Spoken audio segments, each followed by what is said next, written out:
Hello les amis, j'espère que vous allez bien. On se retrouve aujourd'hui pour une nouvelle petite vidéo que j'avais trop envie de faire sur mes favoris de l'automne.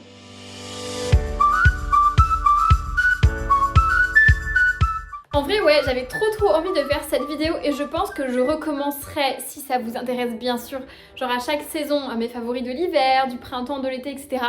Parce que j'aime bien toujours tester plein de trucs, découvrir plein de trucs et généralement j'adore partager à mes proches mes petites trouvailles, les trucs cool que j'ai pu découvrir.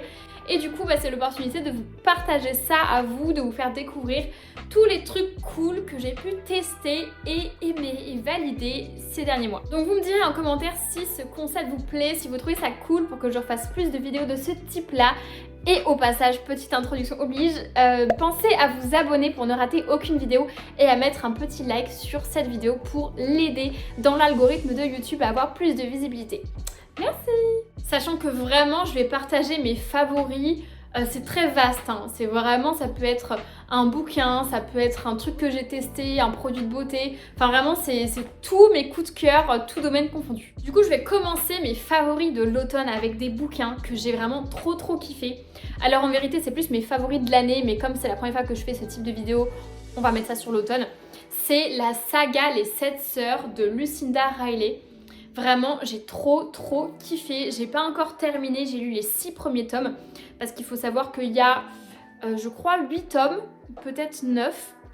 Sachant que c'est des gros bouquins, il faut à peu près 1000 pages chacun. Mais franchement, ça se lit tellement vite. Genre, chacun de ces bouquins, je l'ai lu en une semaine. Et je fais exprès de me limiter. Genre, je les ai pas achetés d'un seul coup parce que je savais que si je les avais chez moi, j'allais tous les défoncer. Donc, je les ai achetés un à un pour les lire vraiment, genre pendant les vacances, des trucs comme ça. Sinon, je ferais rien de mes journées, je passerai mon temps à lire les bouquins. Ils sont hyper prenants, vraiment, c'est super cool. Pour expliquer rapidement, sans casser le suspense et sans spoiler, en gros, c'est l'histoire de 7 sœurs qui ont été adoptées, qui viennent vraiment d'origines très différentes. Et en fait, ça retrace chacune de ces sœurs qui va retrouver ses origines et on plonge vraiment dans l'histoire de chacune des familles, comment elles en sont arrivées à être adoptées. Vraiment, on dirait pas comme ça, on dirait pas décrit comme ça, mais c'est hyper addictif. Vraiment, j'ai trop kiffé et je conseille carrément. Coup de cœur numéro 2. Honnêtement, je pense que je vais parler de la série Yellowstone que je suis en train de regarder à l'heure actuelle. C'est une série, je suis vraiment à fond, ça m'arrive pas souvent d'être à fond comme ça sur des séries. En fait, c'est l'histoire d'un ranch dans le Montana aux États-Unis et toutes les histoires de politique, de famille liées à ce ranch, aux personnes qui voudraient s'approprier les terres, etc.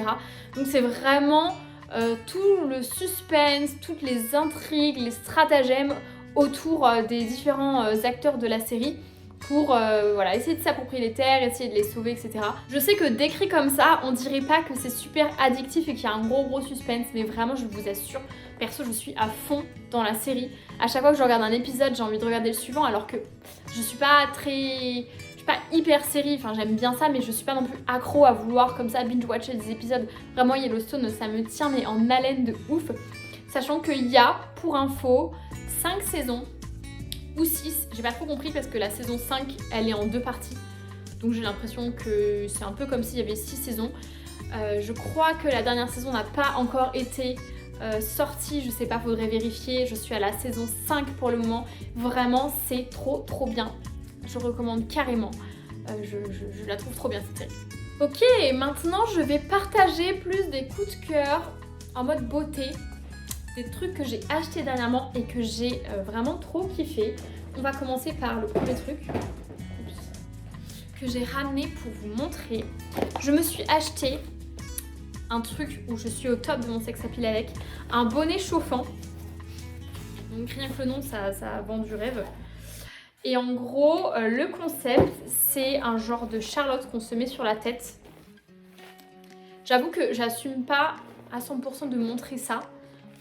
Mais bon bref, c'est pas grave. Une charlotte qu'on se met sur la tête et en gros qui est câblée. Et on le branche et on peut choisir de mettre sur une température moyenne ou haute. Et en fait ça vient du coup donner de la chaleur au niveau de la tête. Donc typiquement il faut appliquer un masque sur ses cheveux, hydratant ou nourrissant, peu importe. On met la charlotte sur la choucroute et on laisse pendant je crois une demi-heure au chaud. Parce qu'en fait le chaud a l'intérêt il a l'avantage d'ouvrir les écailles du cheveu. Du coup, le produit, le masque qu'on a mis sur le cheveu va beaucoup mieux pénétrer, ça va beaucoup plus nourrir le cheveu. D'autant plus que, perso, j'ai les cheveux à faible porosité. Ça veut dire que les écailles de mes cheveux sont assez resserrées. Donc autant l'humidité a du mal à sortir, ce qui est plutôt une bonne chose, mais elle a aussi du mal à rentrer quand les cheveux sont secs, ce qui est mon cas.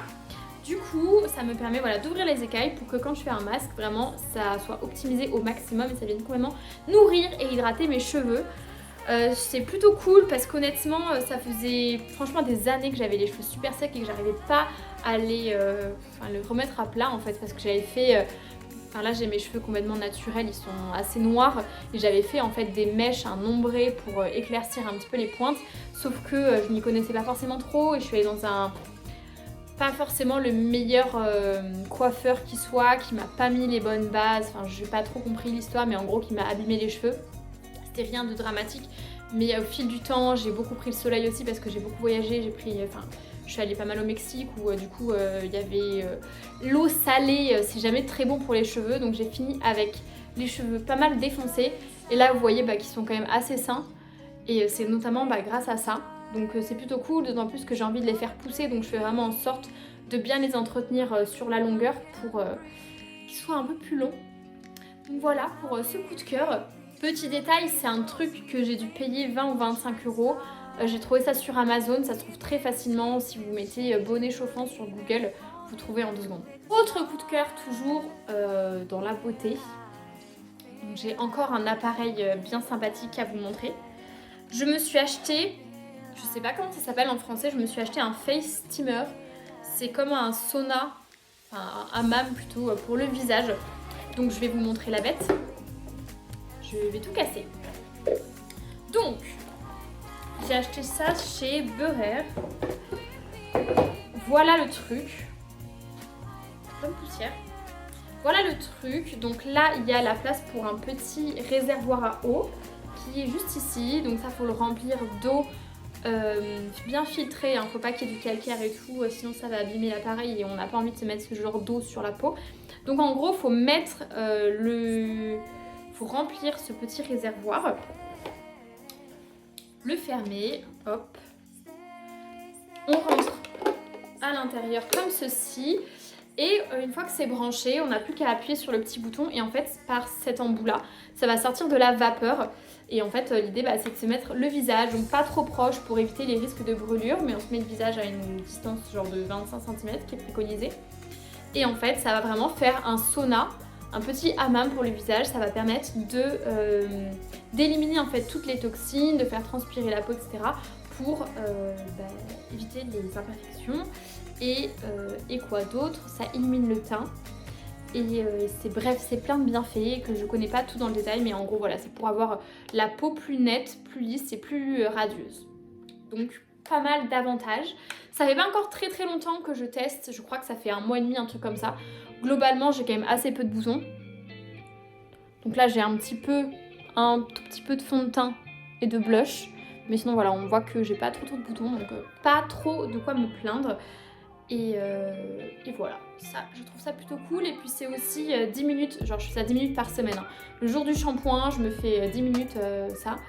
Et c'est plutôt agréable d'avoir un petit temps pour soi, un peu en mode cocooning où on prend soin de soi, donc ça aussi c'est plutôt agréable. Voilà pour les favoris beauté. Il y avait un truc que je voulais vous partager aussi, mais c'est plutôt de la bouffe, je vais vous montrer.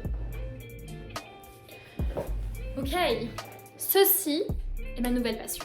Ça c'est la poudre pour faire des pancakes protéinés à l'amande de chez Foodspring. Donc ceci n'est pas sponsorisé ni rien vraiment, mais j'adore.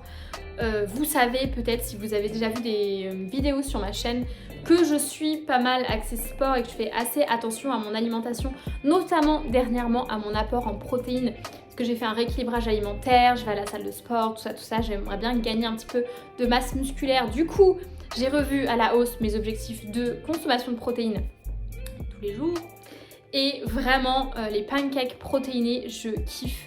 À l'amande, j'ai testé d'autres goûts, j'ai testé notamment les véganes je crois, qui sont un peu moins bons parce qu'on sent qu'il y a un goût de pois qui est pas ouf, mais celui à l'amande est vraiment trop bon. Je trouve ça incroyable. Moi généralement ce que je fais, qu'en gros pour vous expliquer, ça c'est la poudre, on prend 80 g de ça et on le mélange avec, qu'est-ce qu'ils disent, 130 ml d'eau. Tu mélanges la pâte et tu mets à la poêle et ça fait tes pancakes. Moi ce que je fais pour que ce soit un peu plus gourmand, c'est au lieu de mettre de l'eau, je mets du lait végétal, je trouve ça un peu plus onctueux. Et j'écrase généralement une demi-banane ou une banane entière dans la pâte pour qu'il y ait un peu plus de consistance. Et vraiment, on sent bien le goût de l'amande, c'est super bon avec un petit peu de sirop d'érable par-dessus et quelques fruits rouges. Vraiment, je trouve ça incroyable. Je fais pas ça tous les matins parce que ça prend un petit peu de temps, c'est assez rapide, mais le matin quand on travaille, on n'a pas forcément le temps de se préparer ça. Et bon, c'est un petit budget à la fin. Je sais plus combien ça coûte cette boîte-là, genre 10 ou 15 €, un truc comme ça. Il doit y avoir 8 doses.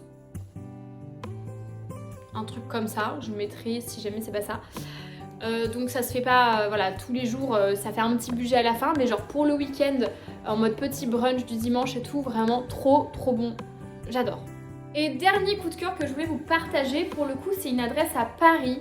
Je sais que ça ne concernera pas tout le monde du coup qui regarde cette vidéo, mais je trouve ça aussi cool de vous partager des bonnes adresses, des petites trouvailles, des trucs cool que j'ai fait et que j'ai bien apprécié.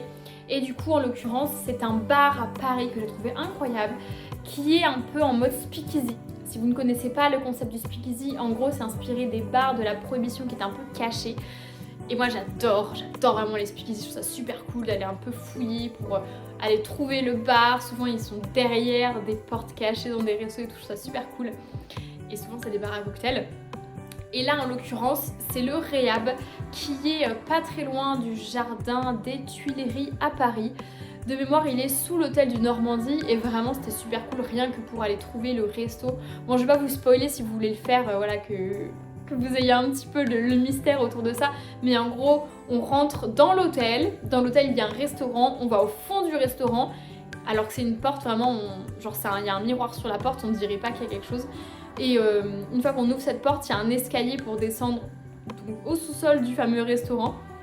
Donc c'est le truc vraiment improbable et là il y a une petite pièce avec une ambiance hyper lounge, hyper cosy, super agréable. Et ils font des cocktails vraiment incroyables, vraiment trop bons. Je me souviens plus ce que j'avais pris, je pense que vous pouvez accéder à leur carte depuis internet, mais vraiment des trucs super sophistiqués. Honnêtement ça fait partie des meilleurs cocktails que j'ai pu boire à Paris. Alors c'est pas donné, de mémoire c'était genre 15, 16, 17 balles de cocktail. Donc voilà, c'est pas du tout donné, mais pour un cocktail, l'expérience elle est quand même super cool. Vraiment j'ai adoré, c'est sûr que je vais y retourner, mais c'était une belle découverte et puis voilà, il y a vraiment toute cette atmosphère super cosy et le fait de trouver, d'aller chercher son bar qui est un peu caché, moi je trouve ça super cool comme concept. Du coup voilà, ça y est, on arrive à la fin de cette liste des favoris d'automne. Je pense que je n'ai rien oublié, enfin vraiment là je vous ai partagé mes coups de cœur que je recommande les yeux fermés et voilà. Ah c'est tout pour aujourd'hui. Encore une fois vous me direz en commentaire si ça vous intéresse que je refasse ce type de vidéo. Moi c'est avec grand plaisir et je vais commencer dès maintenant à me noter tous les coups de cœur que je vais avoir cet hiver pour vous partager tout ça. Et voilà, je vous souhaite une très bonne fin de journée, de semaine, très bel après-midi, bref je ne sais pas quand est-ce que vous allez regarder cette vidéo. Mais voilà. Tout ça pour dire merci de l'avoir regardé jusqu'au bout. Et je vous dis à très bientôt sur une prochaine vidéo. Ciao!